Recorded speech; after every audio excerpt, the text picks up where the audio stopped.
So I'm Airman Daniel Brosam with the 341st Missile Wing Public Affairs Office, and thank you, Colonel Spencer, for sitting down with us today. First, I'd like to start off by asking you, have you ever felt that there was a time, inside or outside the Air Force, when your chance to succeed was ever doubted by anybody because you are an African American female? Absolutely. Whether it was direct or indirect, but one of my first instances was actually before I was putting together my package to apply for the Air Force Academy. And I had one of my instructors, I asked him for a letter of recommendation, and he declined to give me one, even though it was an advanced placement class. And he said, "I don't think you have what it takes." And hearing that, that was almost additional fuel to my fire. And, you know, in the back of my mind, all I kept saying was, okay, watch this. Watch me succeed in spite of. And so there's been instances of people may have not said it, but you can tell in their actions that I don't think you're going to be successful. And again, my reply was, watch me.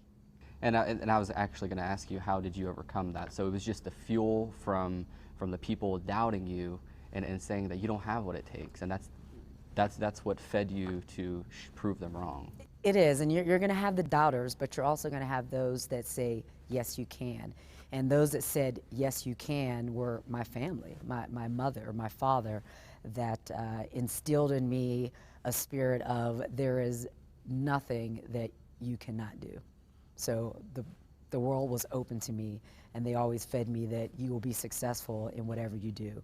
And they always provided those opportunities for me to succeed. So I didn't know what no looked like. What piece of advice would you give to someone wanting to be successful? If they're kind of in your shoes, what would you say to those people if they're trying to be, if they're African American or if they're female and they're trying to be successful and they're looking at it as, I don't have that opportunity to because of who I am, how I was born? What piece of advice would you give those people? If you are attempting to do something and you're thinking, oh, well, I'm female, oh, or I'm this, and oh, or I'm that, my reply to you is, so what? What have you got on the inside? What are you bringing to the fight? It doesn't matter your packaging, but what are you bringing to the fight? What skills do you have? What education do you have? What abilities do you have?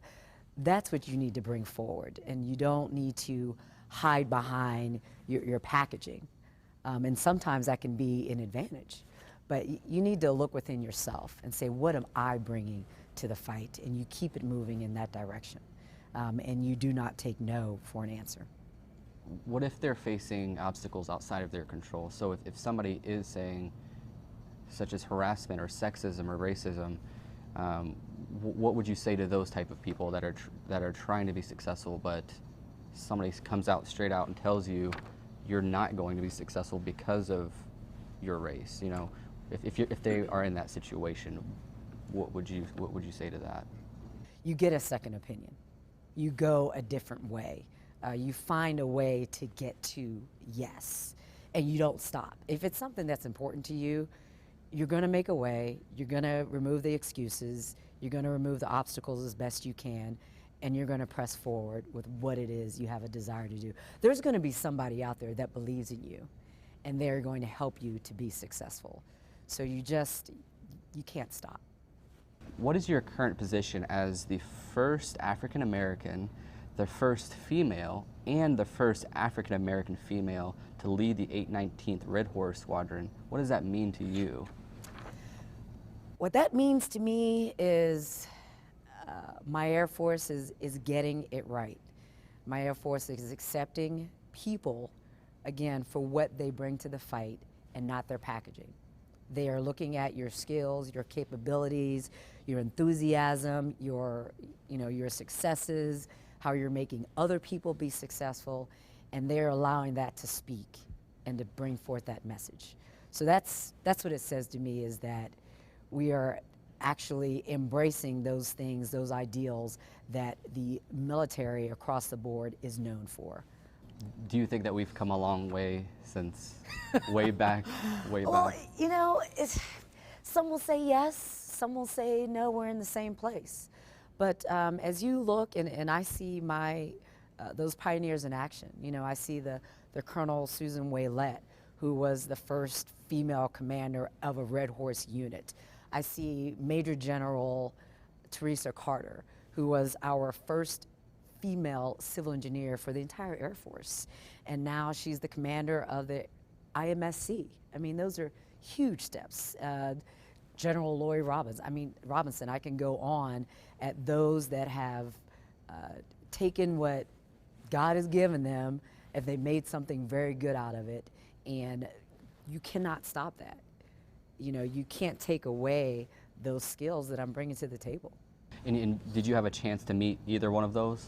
Yes, yes. So as a company grade officer, I got an opportunity to meet Colonel Susan Waylett. At the time, she was the first female civil engineer for Air Combat Command. So I had an opportunity to be in her space and to see her in action. And then with Major General Teresa Carter, I had heard about her, had seen about her, but the first time I got to meet her was at the Air Education and Training Command Annual Awards. And she was there, she met me, we had a discussion, and she gave me her full bird colonel rank.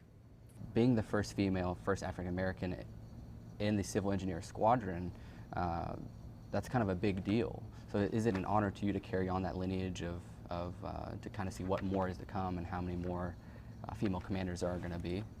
Yes, yes. I mean, it's definitely an honor, and it's a huge responsibility, I kind of feel, to get this right, to make sure, again, that people are being accepted for what they bring to the fight and not their packaging. So I'm thrilled to be here. Red Horse could be perceived as predominantly a male career field. Have you faced any challenges being a female Red Horse commander? No, I've just faced challenges of being a commander.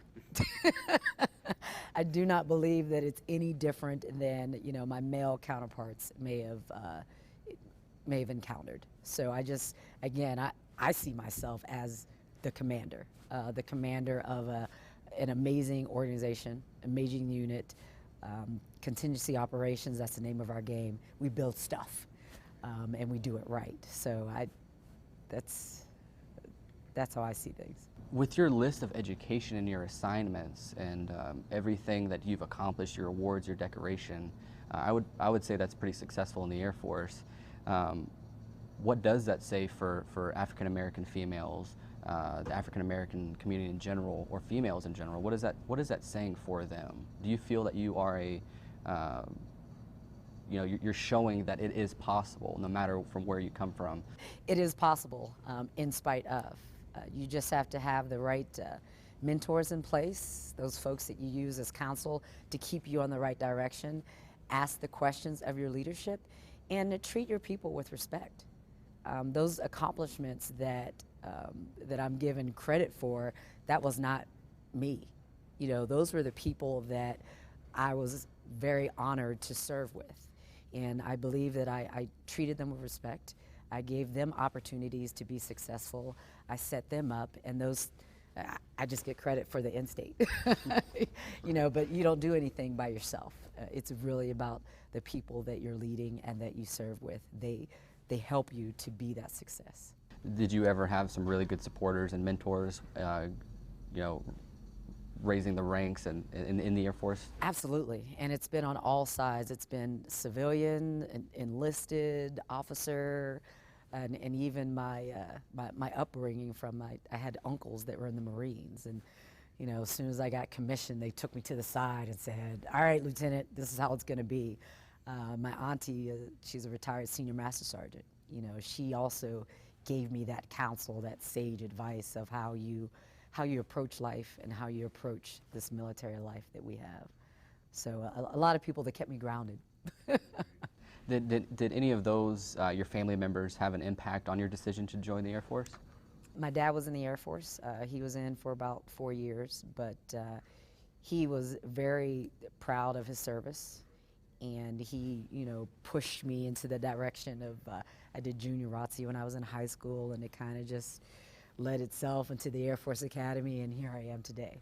So there was that influence. It wasn't a you will go do, but it was a hey, you might want to consider this because I learned this, and so it was not a forced thing, but it was just a recommendation. So. Was there anybody that ever inspired you to do civil engineering? Absolutely. And so my first encounter with civil engineer community, I was actually in protocol, headquarters protocol at Langley. And one of the projects that I was responsible for was the activation of the 819th Red Horse Squadron. So about 20 years ago to the days when that occurred. But I was doing the project as a protocol officer, working with the engineers at the time, and I was briefing General Ernest Robbins, who went on to be our civil engineer for the Air Force. And he asked me, he said, hey, I hear you're an engineer. Well, yes, sir, I am. He said, well, what the heck are you doing in protocol? Well, sir, I do not know. And so within a month, I found myself down or moved to the base level civil engineer squadron. And my duty AFS had changed, and I was on my way to being a civil engineer. And so that was the first person that said, hey, you can do something else. You should use your degree. You should be a civil engineer. And so he was that impetus that moved me in the right direction, and I've since never looked back. So that was my motivation. Someone outside of my family that believed in me. They saw something in me, and they wanted to nurture that. And so here I am today. You have an engineering degree. I do. What made you want to do engineering? Why engineering? Well, I was at the Air Force Academy, and predominantly we have the engineer degrees that are available. I went to the prep school, the Air Force Academy Preparatory School, and took some classes in engineering mechanics, and I just loved it and enjoyed it. And so once I declared my major at the Air Force Academy, I continued on in that stead. So I've always had an affinity for mathematics, that type of level, and just figuring things out and how they worked, and that fit into my mold. So you've been deployed. Yes. So could you tell me a little bit about what that was like? Deployments were great because you were able, as an engineer, we were able to focus on the mission. So getting our tasks and going out there and doing good things. And it was also an opportunity to get to know my folks a little bit more because you're kind of crunched together for a specific amount of time. So you're learning about them, you're learning about what makes them tick, and you're learning those ways to, again, help them to be successful. And it was definitely a proud moment, those deployments coming back. Anytime you're walking in uniform and folks come up to you and say, thank you for your service. That means a lot, those little words. And so it means that folks are recognizing those sacrifices that you're making, being away from your family and, having to use the Cadillac latrines. So that's a good feeling. That's definitely a good feeling. What was your longest deployment? It was 1 year. I spent a year in Afghanistan with the United States Army Corps of Engineers. And that was in Kabul, and it was interesting. It was interesting, but that was the longest. Can you share what was one of your proudest accomplishments or memories in the Air Force? So the first one was that opportunity whenever I was a major to actually be a det commander. And so I was responsible for getting my folks, preparing them for the deployment, making sure they were ready, getting them to the deployment site, and then bringing everyone back in one piece. And that was my first true opportunity of being that leader, going through some of the ups and downs, those challenges that you're going to see across the board. But it was a great feeling, again, spending that time with my airmen and getting them back to their families. That was probably one of my best memories of a deployment. The second accomplishment was, I'd have to say, pinning on Colonel. I was just uber excited about it. Did not know that it was going to happen. As you sit there as a lieutenant, you look and you see down the road, you're like, yeah, there's no way.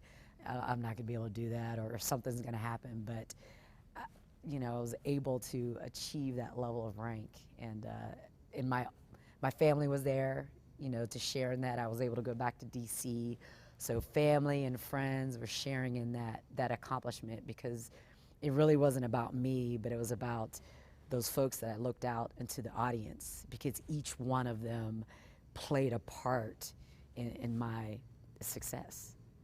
Whether small, whether large, they were there, and they fed into this machine that I am, and again, helped me to be successful. I'm just so very thankful for it, and I feel so privileged and honored that the Air Force believes in me, to give me this level of responsibility. What is something, if you could sum it all up, would be something you would say to somebody to be successful? What is the key?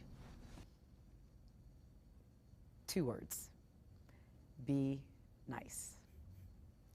And when I say that, it really means to be respectful of others, whether those that are working for you, those your peers, your supervisors, your commanders. Be respectful of a number of things. You know, be respectful of them as a person.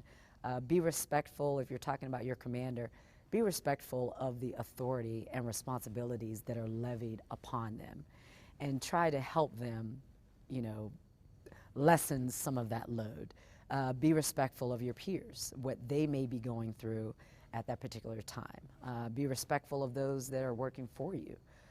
Again, you never know what saying hello to someone will do on that day, or how are you doing, and not just saying it as a rhetorical question. I don't really want you to answer me, but no kidding, looking them in the face and in the eyes and say, how are you doing today? You know, showing that you care, and just being nice to folks. You'll be surprised at what can actually be done when folks are shown that level of respect, when they see that you care about them as a person, and you're not just trudging along the day, building your successes on their backs. So I would just say, just be nice and treat people the way that you would want to be treated. Because at the end of the day, we're a big Air Force, we're a big machine, but the machine doesn't run without the people.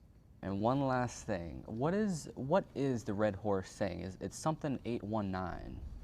It's what is that? Well, you have to sing it. So it's 819 to the horse.